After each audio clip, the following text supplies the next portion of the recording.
আসসালামু আলাইকুম। আজকে আসছি এক বড় ভাইয়ের বাসায়, যে কি পরিমাণ মানে খেলা ভক্ত মানুষ। আপনি আপনাদের একটা জিনিস দেখাই, এই দেখেন চার্ট করে, রাউন্ড অফ 32 শুরু থেকে একদম শেষ পর্যন্ত চার্ট করে। সে একজন আর্জেন্টিনার ভক্ত। সে দেখেন প্রত্যেকটা খেলা মার্কিং করছে। এখানে ফ্রান্স দেখেন, Morocco, Norway, England, Brazil, Norway, প্রত্যেকটা মার্কিং দেখুন। এখানে বসে বসে ছক কষেই কিন্তু সে ব্রাজিলকে হারিয়ে দিয়েছে এবং আর্জেন্টিনাকে প্রতি ম্যাচে জিতিয়ে দিয়েছে। এটা আমার মানে গোপনে তার অনুমতি ছাড়াই তার রুমে ঢুকে তার এই গোপন ছকটা দেখে ফেলেছি। তো আপনি তো একজন সমর্থক, আপনার কাছে কী এমন প্ল্যান আছে যার কারণে যে আপনার মনে হচ্ছে বিশ্বকাপ আসলে এরকম চলতেছে, আপনার ইশারায় চলতেছে?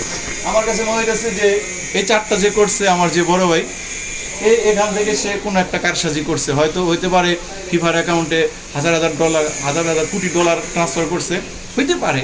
কারণ একদল তো আছে কীভাবে আর্জেন্টিনা এই জায়গায় খেললো, এরকম করলে সেরকম করলে কিনা লাইছে ভাই, এই ব্লা ব্লা, মানে অনেক প্রকারের অজুহাত। তাদের 3 নম্বর হাতটা অজুহাত ছাড়া আর তো কিছু নাই।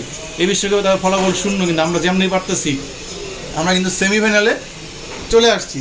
তো বড় ভাই এই শটটা করছিল, এই দেখুন এই শটটা করছে। এখন হলো 20 জুলাই যে গ্র্যান্ড ফাইনাল, এই ফাইনালে হচ্ছে আসল দেখাটা হবে। তার মাঝে আমাদের আর একটা বাধা রয়েছে, সেটা হচ্ছে সেমিফাইনালে বাধা। তো এটা রাজু ভাই, আমাদের যে বড় ভাই রাজু ভাই যে শটটা করছে, সেটা আজকে রাত্রে বসে শটটা কষে দেখবেন টাচ করে এখানে আর্জেন্টিনার নামটা নিয়ে আসবে, এটাই আশা করি আমরা। আর আর্জেন্টিনার সমর্থক হিসাবে আপনি ঠিক কীরকম শখ করছেন? আর ব্রাজিলের সমর্থক যারা সর্বদলীয় ঐক্য পরিষদের সদস্য যারা আছেন, আর্জেন্টিনাকে বাদ দেখার জন্য প্রতিদিন তারা ঘুম নষ্ট করছেন।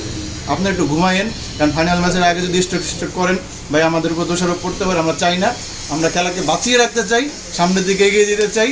আর এই ছকের আসল মাস্টার মাইন্ড আমাদের বড় ভাই রাজু ভাই, এটা যেন সাকসেস হয়। ধন্যবাদ।